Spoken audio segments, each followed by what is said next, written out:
आज के हमारे कार्यक्रम में शहर के प्रतिष्ठित व्यवसायी अरविंद राय जी, उनसे हम वार्ता करेंगे।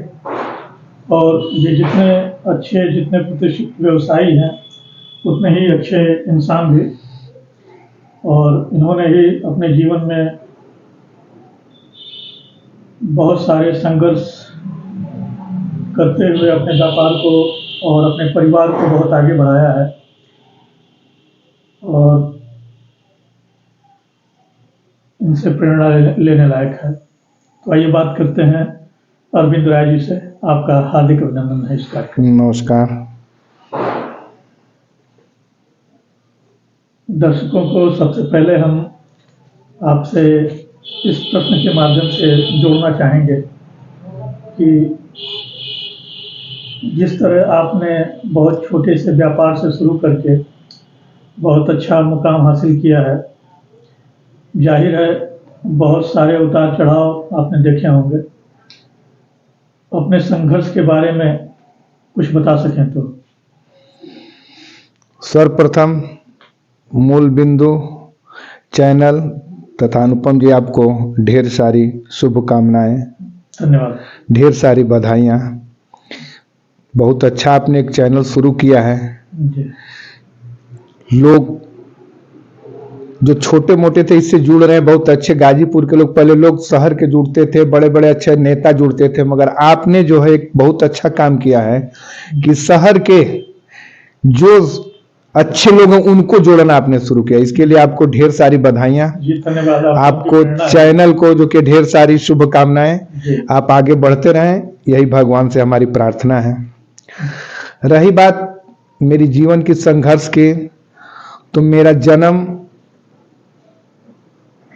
कलकत्ता, पिताजी हमारे कलकत्ता में बेलूर जनता जूनियर स्कूल, बेलूर मठ के ठीक बगल में ये की स्कूल थी, प्राइमरी स्कूल था, उसी में पिताजी हमारे सरकारी टीचर थे। और हमारा जन्म भी संयोग से वहीं कलकत्ता में हुआ। हमारी पढ़ाई लिखाई शिक्षा सब वहीं कलकत्ता, वही बेलूर मठ के बगल में ही उसी स्कूल में हुई। और जयपुरिया कॉलेज से बीकॉम फर्स्ट ईयर करने के भी हम लगभग कलकत्ता से ही किया। उसी बीच में, पढ़ाई के बीच में हमने जो कि टेक्निकल जो कि टीवी और वीसीआर बनाने की जो कि है वहां से शिक्षा भी ले ली थी।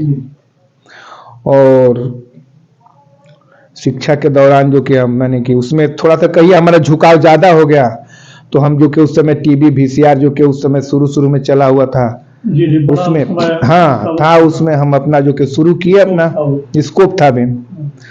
चाचा एक हमारे धनबाद में रहते थे,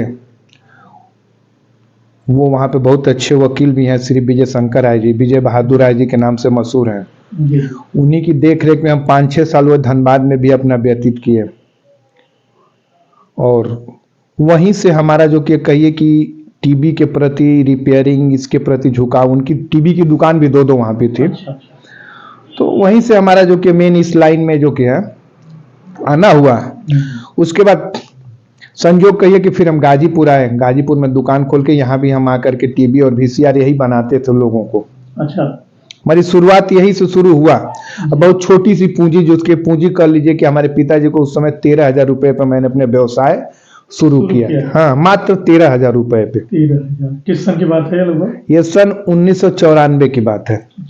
उस समय हमारे पास पैसा नहीं था। एक हमारे मित्र, हमारे कलकत्ता के जो कि है विजय गुप्ता करके आया था, वो एज ए पार्टनर।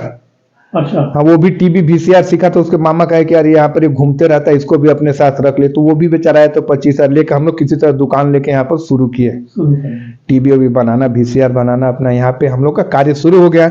धीरे धीरे संघर्ष हुआ। टीवी वीसीआर भी अच्छी खासे हम लोग के यहाँ ठीक था। फिर उसी बीच में दौरान हमारा जो कि इन्वर्टर बैटरी का एक जमाना आया।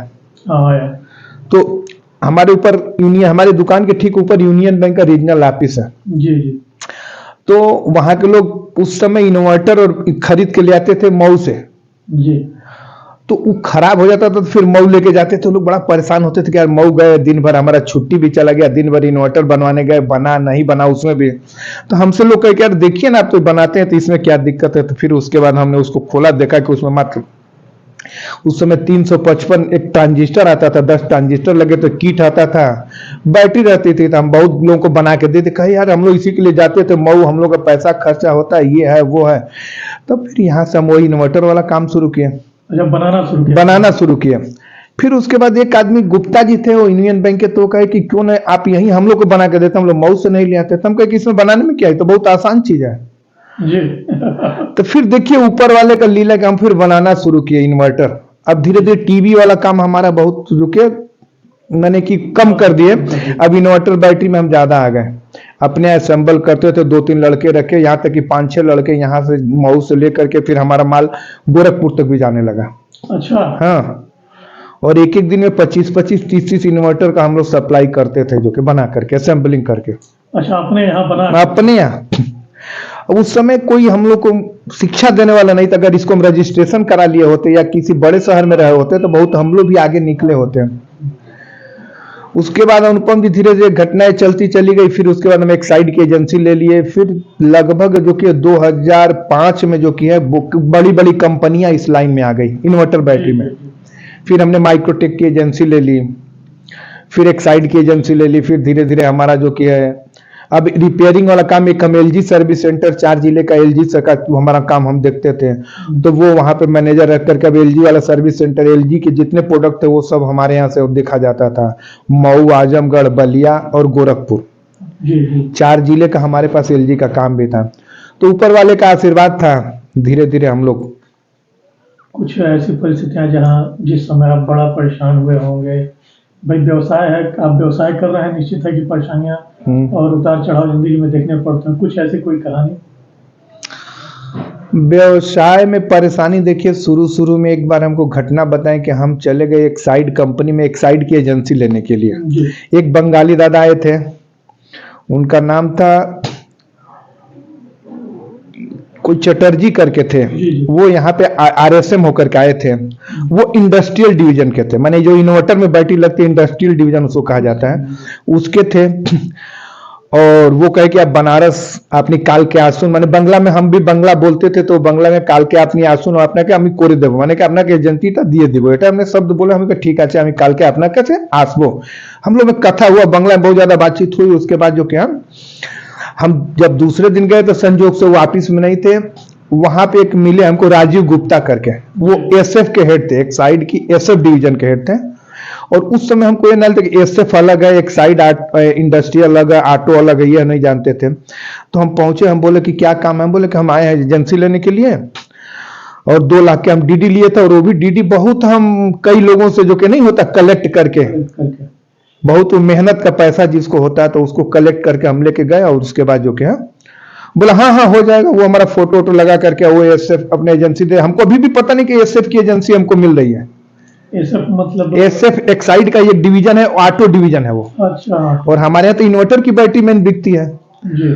और वो बंदा किया कि फिर हमको जो कि एसएफ की बैटरी जो कि बिलिंग करके पूरा जो कि कम से कम 60-70 बैटरी भेज दिया। उस समय जो कि इन्वर्टर में यही बैटरी फ्लैट वाली लगती थी, ये ट्यूबलर बैटरी नहीं थी। अब आया तो हमारा दिमाग चल, हम तो एक साइड का लेने गए थे एसएफ का जो किया। तो वो फिर बोले दादा, तो बोले अरे ये तुमको तो चीटिंग कर लिया, तो एसएफ का एजेंसी दे दिया ये वो जो कि। अब हमारे पास तो वही मिला जुला को पैसा था, किसी तरह जोड़ बटोर करके हम ले गए थे। बड़ा हम चिंतित हुए कि तो बड़ा दिक्कत हो गया, क्या किया। मुझसे फोन किया, क्या कर दिए जो कि तुम कहे अरे कोई बात नहीं इसको बेचो। ऊपर वाले का आशीर्वाद था, बिक गया, वो भी सब बिक गया। अच्छा टर्नओवर चलने लगा एसएफ जो कि धीरे धीरे करके। तो उस समय शुरू में जैसे हम पैर रखे, बड़ा वो संघर्ष वाला एक हमारे पास पॉइंट मिला। लेने गए क्या मिल गई है तो। क्या हम लेने गए, क्या हमको मिला जो कि हम कहे कि ऊपर वाले का बताओ कितना बड़ा जो कि ये सब अब एसएफ हम कहाँ बेचेंगे। मगर संजोग था, हमारी गुडविल थी, आप लोग का आशीर्वाद था कि वो सब बिका, सब कुछ हुआ। एसएफ की एजेंसी भी हम 3-4 साल तक चलाए। फिर उसके बाद एक साइड में जो कि हमने जो किया, फिर एजेंसी वो जो किया दोबारा हमको जो किया फिर लिए। फिर एक साइड ऑटो ले लिए। एक साइड की सभी डिवीजन की जितनी एजेंसी आज के डेट में हमारे पास है सब है। अगले प्रश्न में, आप बहुत सारे सामाजिक कार्यों एवं संगठनों से निरंतर जुड़े रहते हैं। आप किन किन सामाजिक संगठनों से साथ जुड़े हुए हैं और इतनी ऊर्जा लाते कहाँ से? रही बात ऊर्जा की, तो वो तो हमारे मित्रगण इतने अच्छे अच्छे हैं कि उनसे हमको ये ऊर्जा प्राप्त हो जाती है। बहुत अच्छे अच्छे मित्र हैं, सकारात्मक सोच है। भारत विकास परिषद का हम अध्यक्ष भी रह चुके हैं जी। और कई संस्थाओं से जुड़े भी हैं। किसी संस्था में अगर हमको बुलाहट माने कि होता है कि आप आइए, तो हम जाते भी हैं वहाँ पे जो के जी। और हमारे अंदर से पता नहीं क्या वो प्रेरणा चाहे वो तो कि समाज के प्रति कुछ करें, समाज के कुछ जो कि अब करने की इच्छा हमेशा अंदर से रहती है। हालांकि व्यवसाय हमारा बहुत बिजी रहता है। हमारे कुछ मित्र कहते हैं कि जैसे सुशील जी हुए, चाहे और लोग कहते हैं कि आप इतने व्यवसाय आप व्यस्त होने के बाद भी आप समाज के प्रति, लोगों के प्रति आप समय निकाल लेते हैं। तो कहते हैं कि ऊपर वाले का आशीर्वाद है, तो करना पड़ता है। बहुत कम लोगों में होती है जो मैं आप जी, ये सब हम ऊपर वाले का आशीर्वाद मानते हैं।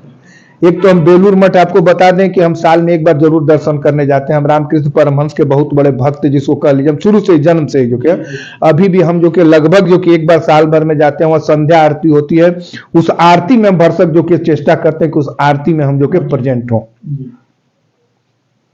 बहुत सुंदर और लगता भी है कि आप किसी जीवंत स्थान के नजदीक या जीवंत के नजदीक आप हैं, इसीलिए आप में इतनी ऊर्जा है। जी जी, इसमें दो राय नहीं। हुआ कि आप बेलूर मठ के मतलब सानिध्य में आपका जन्म हुआ। जी जी, वहां से 1 किलोमीटर या 1.5 किलोमीटर, हमारे घर से 1.5 किलोमीटर की दूरी पर बेलूर मठ था। वहां पे बेलूर मठ वो संस्था है जहां से उनकी पूरी जो की है रामकृष्ण मिशन की 125 जितने पूरे विश्व में जो क्या है वहीं से जो क्या संचालित होती है। जानकारी है जी। सुना है कि आपने बहुत सारे अंतर्राष्ट्रीय यात्राएं यानी विदेश यात्राएं की हैं। कुछ यादें साझा करेंगे और कुछ सुझाव भी दीजिए जो विदेश यात्रा पे लोग जाते हैं उनके लिए। और इतनी यात्रा करना कैसे पॉसिबल हुआ? अनुपम जी, हम जब पढ़ते थे कलकत्ता में जो है जी, तो हमारे अक्सर मित्र जो हुआ करते थे लगभग 99.9% मड़वारी वर्ग के ही थे जी। और उनके सानिध्य में रह करके हमने शुरू से ये कर लिया था कि मैं किसी सर्विस में नहीं जाऊंगा, व्यवसाय ही करूंगा। मैंने उद्देश्य जो था ना कि मैं करूंगा तो व्यवसाय ही करूंगा, किसी सर्विस में मैं अपनी जिंदगी में नहीं जाऊंगा, चाहे कितनी भी अच्छी सर्विस मिले। जी। तो ये बता दें कि उसका परिणाम ये हुआ कि मैंने गाजीपुर ऐसे एक तरह से व्यवसाय का ही मरुस्थल इसको कर लीजिए। गाजीपुर में बहुत ज्यादा कोई फैक्ट्री नहीं है, कोई बहुत ज्यादा नहीं, गांव ग्रामीण क्षेत्र से लोग यहाँ पर आते हैं जी। और एग्रीकल्चर बेल्ट है, एग्रीकल्चर पे सब कुछ यहाँ की इकोनॉमिक डिपेंड है जी। तो मैंने यहाँ पर आया और यहाँ पे संघर्ष शुरू किया और गाजीपुर की जनता का आशीर्वाद कहिए, आप लोग का आशीर्वाद कहिए कि यहाँ पे जो कल्पना नहीं की। आज मैंने लगभग अभी पिछले महीना ऑस्ट्रेलिया का जो कि वो 2020 विश्व कप हो रहा था, उसमें एक साइड की तरफ से मैंने जो कि गया था देखने के लिए, 23वां देश वो मेरा था। 23 देश में हमारा घूम चुके हैं। अमेरिका, स्विट्जरलैंड, माने यूरोप तो लगभग आधा हमारा हो चुका है, जापान, चाइना, रूस, आपका जो कि उधर जो कि आपका लगभग ये मान लीजिए कि यूरोप तो सब हो गया, थाईलैंड तो मैंने, दुबई, आपका मॉरिशस, लगभग मैक्सिमम देश जो किया था घूम चुके हैं। तो अगर ये कोरोना हमारे समय से अगर 2 साल का नहीं आया होता तो लगभग हम लोग 30 के करीब अभी तक हम लोग पहुंच गए होते। हाँ, ऊपर वाले का आशीर्वाद, गाजीपुर की जनता के आशीर्वाद कहिए, मतलब अपने कंपनियों की तरफ से ही आप ये सब टोटल देखिए। हम लोग जो जाते हैं इस टूर पे, न हमारा अगर वहां पे कोई खरीदारी न करें तो न हमारे 5 पैसे का खर्चा, रहना खाना पीना सब टोटल कंपनी का खर्चा रहता है।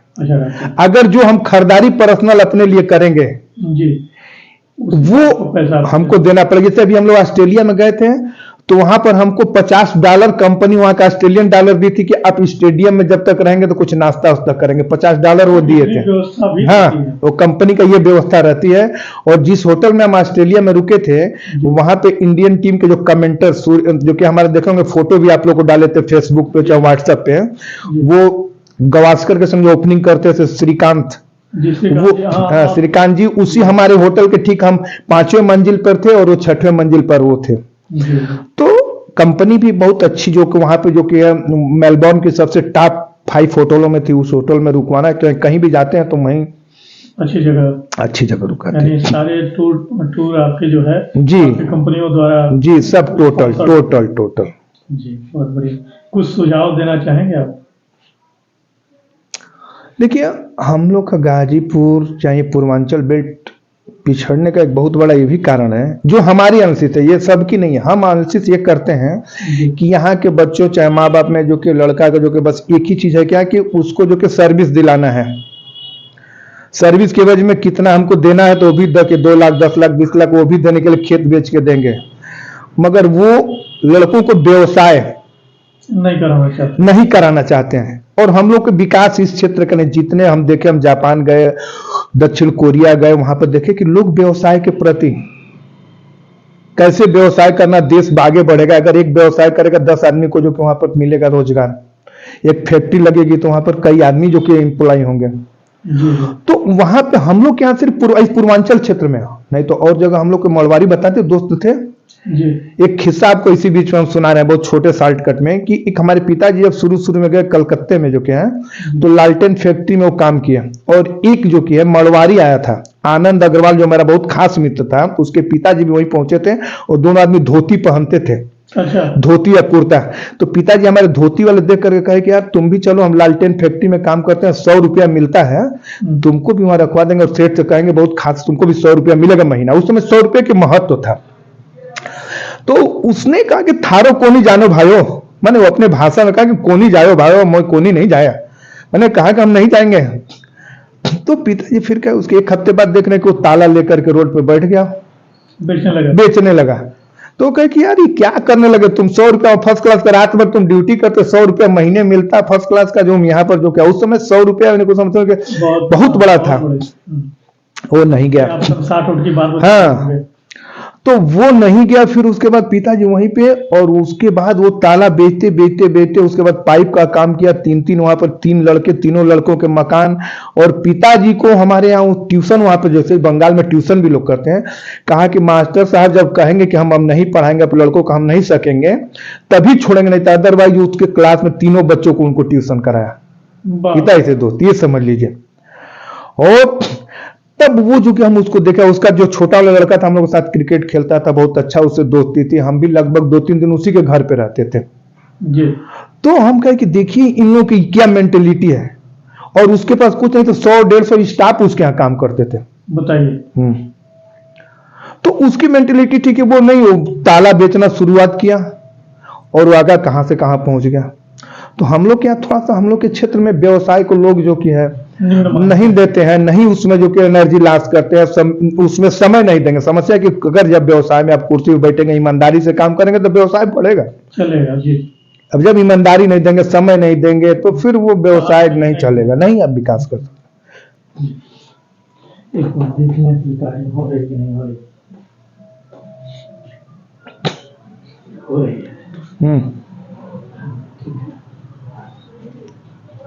अब ठीक एडिट करना पड़ेगा, ठीक ठाक चल रहा है ना? हाँ जी जी। ऐसा ना कभी होता है कि 8 मिनट में बंद हो जाता है। अच्छा, बंद नहीं हुआ। आपका परिवार, आपका व्यवसाय बहुत ही समय मांगता है, तो परिवार और व्यवसाय को कैसे मैनेज करते हैं, इसकी चाबी क्या है? परिवार और व्यवसाय को मैनेज करना। परिवार और व्यवसाय में चाबी तो मूल रूप से कहिए तो मेरी बीबी है, पत्नी है भाई। हाँ, वो गृहिणी जो है समय से हमको खाना बना के खिला देती है, मार्गदर्शन करती है, सब कुछ हर समय पर जो कि चिंतित रहते हैं दोपहर में खाना खाए कि नहीं खाए, शाम को खाना खाए कि नहीं। तो मेन एनर्जी वो घर से ही मिलता है जी। और वो हमारी एनर्जी पूरी मिलती है। प्लस माता पिता जी हमारे साथ रहते हैं, रोज उनका आशीर्वाद मिलता है, तो वो भी हमारे बहुत बड़ी एक एनर्जी का काम करता है। हाँ, पिताजी हमारे लगभग 84 साल के हो गए हैं और माता जी 80 के करीब हैं। तो रोज उन लोग का सुबह शाम जो कि पैर छूते आशीर्वाद मिलता है, तो सबसे बड़ा एनर्जी हम जानते हैं, और सबसे बड़े भगवान हमारे सामने वो लोग हैं। हमारी एनर्जी का सबसे बड़ा कारण यही हम मानते हैं अपने आप को। और मित्रगण तो खैर एनर्जी का जो कि स्रोत है ही है सब। दर्शकों के लिए कुछ कहना चाहेंगे? दर्शकों से तो हम यही कहेंगे कि हम दर्शक या गाजीपुर की जनता, सम्मानित जनता कह लीजिए जी, जीत हमारे लिए बहुत। फिर बात से जो हम कहें ना कि आपको हम जो कि 23 देश घूमे हैं जी, तो उनका सबसे बड़ा आशीर्वाद हमारे ऊपर है। जी, अगर वो आशीर्वाद नहीं रहता तो हम नहीं जा पाते। 23 देश हमने टारगेट अचीव नहीं करते ना हमको कंपनी भेजती। बेचती। तो इसका तो सबसे बड़ा 100% जो कि हम गाजीपुर जनता को इसका श्रेय देते हैं, उनको नमन करते हैं, उनको प्रणाम करते हैं। इसके लिए ढेर सारी उनको शुभकामनाएं देते हैं। 9 वर्ष में वो खुशहाल रहें, जी, मंगल रहें। जी। अच्छा, जनता को तो आपने कह दिया, जो विद्यार्थी हैं जो अपना करियर बनाना चाहते हैं आगे चल के, उनके लिए कुछ सुझाव है कि उनके दिमाग में अगर चल रहा है कि व्यवसाय करें कि नौकरी करें तो उन्हें क्या करना चाहिए? देखिए अनुपम जी, नौकरी चाहे हर लोग डीएम तो बन नहीं सकते हैं, हर लोग एसडीएम बनेंगे नहीं। नौकरी सीमित है, सरकार भी रोज प्राइवेट करती जा रही है। तो इसमें तो अगर बच्चे हमारे व्यवसाय की तरफ जाएंगे, अगर कोई फैक्ट्री लगवाएंगे, तमाम तरह की, यानी कि बहुत सारे व्यवसाय हैं हमारे। देखिए मटर हो रहा है, मटर पूरा जो कि आपके दुबई से लेके कहाँ कहाँ विदेश में जा रहा है। मटर के कई प्रोडक्ट हैं, चिप्स बन रहे हैं, चिप्स वही बड़ी बड़ी कंपनियां बना रहे हैं। कई व्यवसाय हैं, कई उसमें करने का धंधा है, स्रोत है। ठीक है, किसी में नुकसान भी होता है, किसी में प्रॉफिट भी होता है, मगर नौकरी के अलावा अगर व्यवसाय में अगर हम लोग को आगे बढ़ना है तो व्यवसाय के प्रति भी रुझान, झुकाव जी करना होगा आने वाली पीढ़ी को, नए बच्चों को। तो इसलिए देखिए एक वर्ग को हम बहुत नजदीक से जानते हैं जी, मरवाड़ी वर्ग पूरे हिंदुस्तान में किसी, राजस्थान छोड़कर हर जो कि कैलकुलेट करेंगे तो वो बहुत अच्छे इकोनॉमिक में है। वहां पे हर जिले में व्यवसाय है और कुछ नहीं, खेती बाड़ी कुछ नहीं उनके पास, केवल ईमानदारी से उन्होंने व्यवसाय किया। तो जो व्यवसाय करने के लिए 2-4 जो मूल बिंदु होते हैं, मूल नियम होते हैं, वो क्या है? व्यवसाय में एक ही फंडा है कि पहले तो आप ईमानदारी शुरू करिए। ईमानदारी, हाँ, पहला काम, जिसका लेना समय से दे दीजिए। जिसका अगर पार्टी से पैसा लिया है तो उसको उधार है तो उसको भी तुरंत चुकता करिए। ये पहला फंडा अगर आप इस करेंगे तो कभी आप व्यवसाय में नहीं फेल होंगे।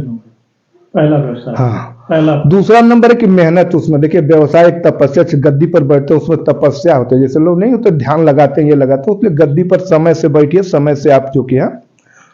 दूसरा, व्यवसाय से समझौता मत करिए। समझौता नहीं, लापरवाही किए तो फिर जो कि गड़बड़ा जाएगा। तो प्लीज उसको, जब उस गद्दी को और उस आने वाले ग्राहक को भगवान समझेंगे, ऑटोमेटिक है कि आप आगे बढ़ जाएंगे। जिस दिन सोचेंगे कि इसको हमको चीटिंग करना है, इससे ज्यादा प्रॉफिट कमा लेना है, फिर आपको नीचे आना ही है। बातों से हमें लगता है कि दर्शकों को बहुत नई और अच्छी जानकारियां मिली होंगी, और आपका इस कार्यक्रम में आने के लिए बहुत बहुत धन्यवाद।